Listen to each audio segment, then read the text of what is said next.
Femmes, votre émission féminine consacrée à la découverte des femmes battantes et à la valorisation des femmes en général. C'est tous les jeudis à partir de 16h sur Radio La Frontière. Femmes, parlons entre nous. Femmes, parlons entre nous. Unissons-nous pour le leadership féminin. Unissons-nous pour le leadership féminin.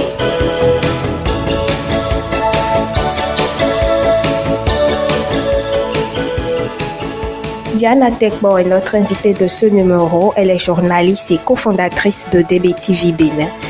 Avec elle, nous parlerons de la relation entre la vie de couple et le monde professionnel. Bonsoir à vous, Diane. Bonsoir, madame la journaliste.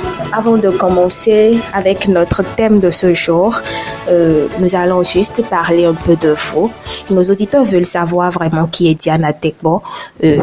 Quels sont ses objectifs et d'où vient cette idée de créer une télévision web? Merci madame la journaliste. D'abord, je vais me présenter, vous l'avez déjà fait, mais je vais quand même ajouter que je suis entrepreneur. Je suis directrice générale de Diana Bleu Service. À part ça, vous l'avez déjà dit, je suis également cofondatrice de DBTV Bénin. L'idée de créer un web TV est venue en 2018. D'abord, avant ça, nous avons créé un journal web parce que j'ai fait la presse écrite, pas la radio, j'ai fait la presse écrite. Nous avons commencé en 2017 avec le Cercle Info que nous essayons de diffuser les informations. Nous essayons de présenter les informations et tout ça. À part ça, l'idée de créer un web TV est venue parce que moi j'ai fait la radio, je l'ai dit tout à l'heure. Et donc, mon mari et moi, nous avons ensemble eu l'idée de le faire. Au départ, c'était Diana Bleu TV. Diana Bleu TV, vous allez vous demander pourquoi Diana Bleu TV. Diana Bleu TV parce que moi-même je m'appelle Diane, mon mari Bleu Vert, et donc on a combiné les deux noms, c'est de là qu'est venue Diana Bleu TV. Avec le temps, nous avons changé parce qu'on s'est dit Diana Bleu TV ne va pas forcément accrocher tout le monde. C'est de là DBTV est né. Nous sommes à notre deuxième année. Nous avons commencé il y a 2 ans, j'allais dire, avec cette idée. Nous avons commencé avec certaines émissions que nous animons et tout ça. Je sais pas, c'est venu comme ça parce que pour moi, l'entrepreneuriat, c'est un truc que j'adore, c'est ma passion. J'ai commencé dès mon bas âge à entreprendre. Le commerce et tout ça, j'essaye de cumuler le tout. Et bon voilà, c'est comme ça. Ma passion, c'est d'entreprendre. Et la web TV, toujours dans cette optique d'entreprendre, d'être moi-même, de ne pas forcément chercher à travailler pour les autres. Nous avons eu l'idée de le faire et c'est pas encore ce qu'on souhaite, mais pour un début, je dirais que nous essayons de faire avec nos moyens de bord et je suis en train d'arriver à atteindre mes objectifs, si je peux m'exprimer ainsi. Alors, elle a juste eu confiance en elle-même, elle s'est donnée et voilà, elle est en train d'atteindre ses objectifs. Ça fait quand même plaisir d'entendre des femmes dire qu'elles sont en collaboration, qu'elles travaillent avec leur mari, qu'elles ont des rêves avec leur mari. Alors Diane, nos auditrices ont besoin de savoir comment elles peuvent jumeler leur vie de couple et leur vie professionnelle sans le moindre problème. Vous savez, madame la journaliste, ce n'est pas du tout facile de cumuler vie de couple et le travail.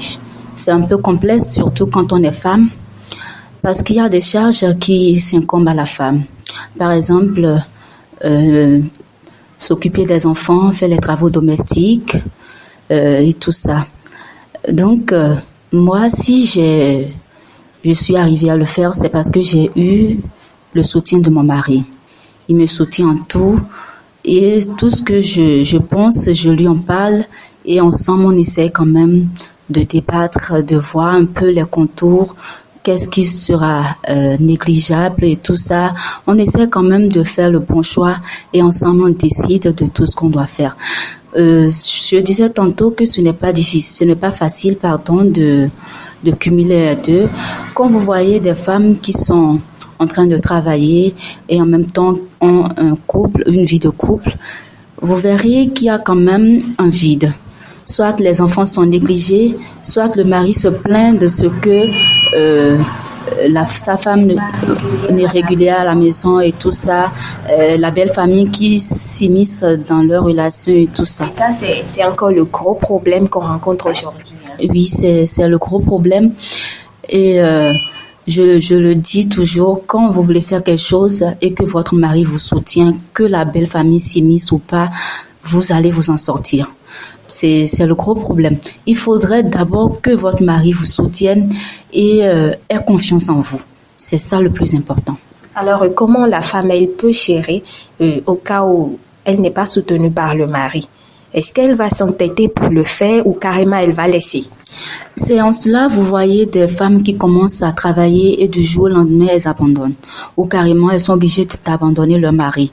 Parce que la femme a reçu une certaine éducation. Ses parents ont dépensé pour qu'elle soit à un niveau donné. Et si, arrivé maintenant dans sa vie de couple, arrivé maintenant, je veux parler de son mari, arrivé maintenant près de son mari, si le mari maintenant va dire, non, tu ne vas pas faire ci, la belle famille qui va s'impliquer et tout ça, ça pousse maintenant les femmes à divorcer ou à carrément laisser le travail, ce qui a été leur rêve depuis le début et tout ça, ce qui fait que les deux parents ne sont pas du tout contents. Et ne trouvez-vous pas que c'est l'un des problèmes qui mine le développement de la femme, surtout au Bénin? Parce que nous constatons qu'il y a des hommes qui ne veulent pas soutenir leurs femmes dans leur travail et autres. Oui, c'est pas seulement au Bénin. Je ne dirais pas que c'est seulement au Bénin que cela se fait. Mais le phénomène est un peu partout. C'est vrai qu'au Bénin, c'est un peu criard où la femme n'est pas du tout considérée dans le cadre du travail. Je dirais que c'est un problème à double tranchant et il sera très difficile de trouver de solution à cela. Donc, la femme elle-même doit pouvoir s'entretenir avec son mari, pouvoir quand même parler de ses rêves à son mari et tout ça. Elle ne doit pas s'entêter à faire tout ce qui lui passe par la tête. Non, il faudrait quand même qu'il y ait une certaine collaboration. C'est vrai que les hommes n'aiment pas trop laisser leurs femmes travailler, mais beaucoup de femmes sont arrogantes, sont gens exigeantes et tout ça. Quand elles trouvent déjà un travail, quand elles savent déjà qu'elles ont un travail, qu'elles peuvent faire ce que leurs maris font, elles se mettent déjà à vouloir rester en dessus de leur mari. Justement, c'est là j'en arrivais. La femme, quand elle trouve du travail et qu'elle commence par gagner, elle pense qu'elle a le même droit que l'homme. C'est vrai, on parle de parité, on parle d'égalité dans le couple, mais ce n'est pas toujours vrai. Pourquoi je dis ça? Parce que, après tout, c'est ton mari. Et il faudrait quand même que tu te soumettes à ton mari. Ainsi donc, en tant que femme, avant de travailler, avant d'entreprendre, il faut quand même penser à ce que va devenir ton couple, tes enfants.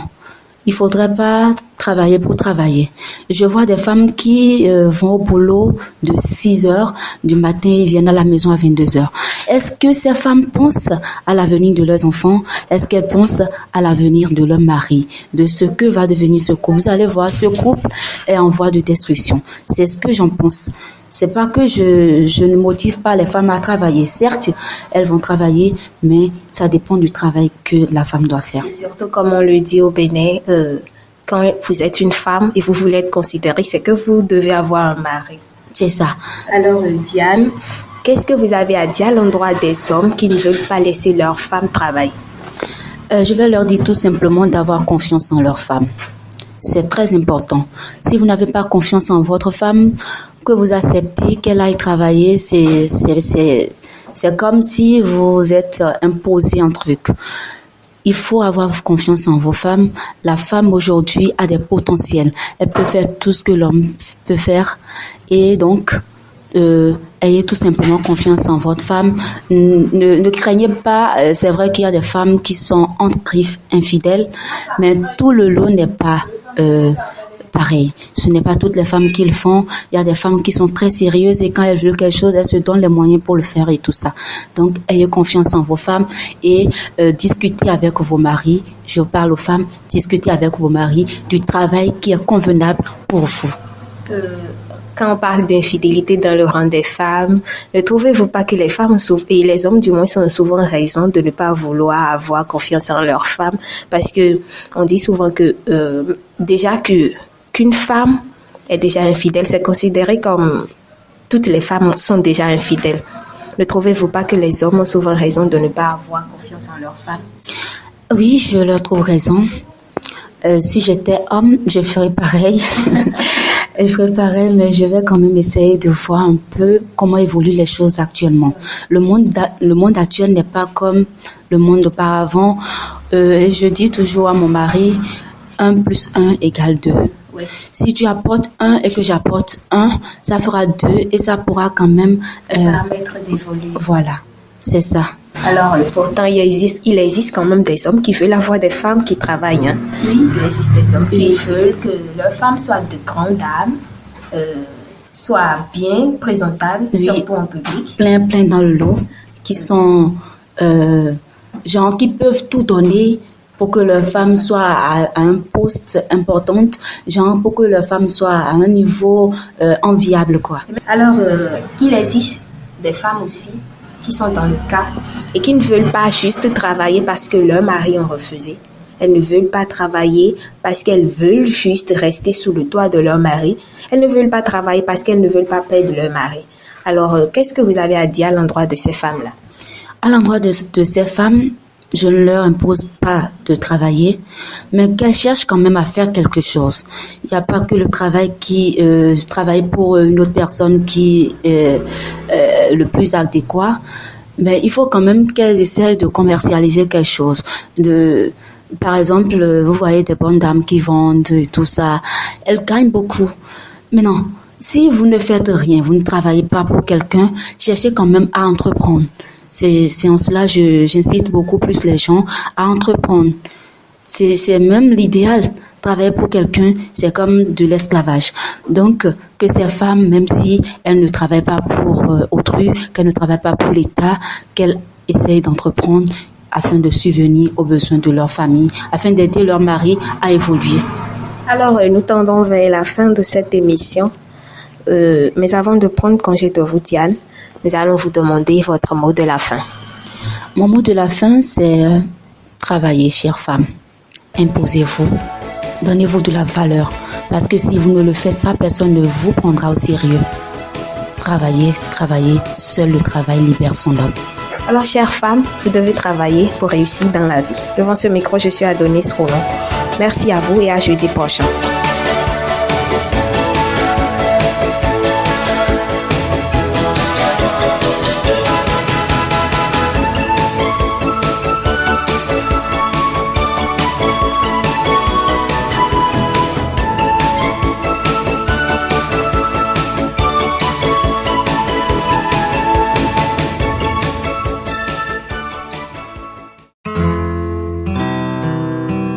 Suite, l'espace publicitaire sur votre radio.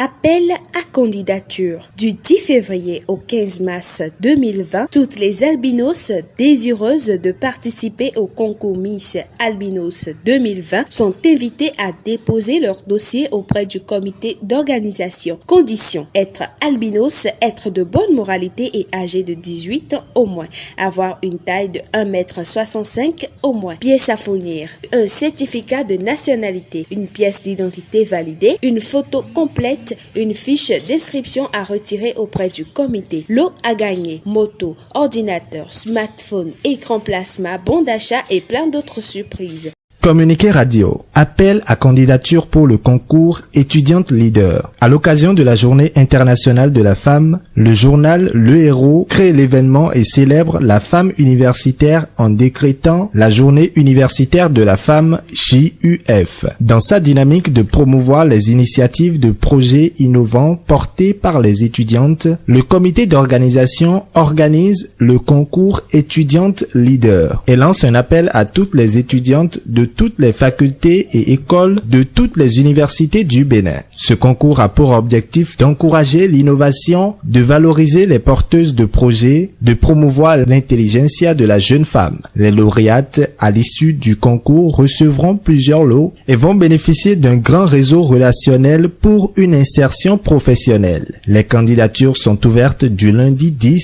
au jeudi 20 février 2020 au siège du journal Le Héros, 6 au bâtiment B situé derrière l'Ecobank. Pour les conditions, les pièces à fournir, les candidates doivent être étudiantes et disposer de leur fiche de préinscription valide, disposer d'une carte d'étudiante, disposer d'une carte d'identité en cours de validité, adresser une demande de motivation au directeur de publication du journal, prévoir des frais d'inscription qui s'élèvent à 500 francs CFA. Pour tout renseignement, se rendre au siège du journal Le Héros, 6 au bâtiment B, situé derrière l'Ecobank, ou contacter les numéros 66 66 49 13 ou le 66 12 77 26. A signé la présidente du comité d'organisation Islamia Oluwafemi Afo.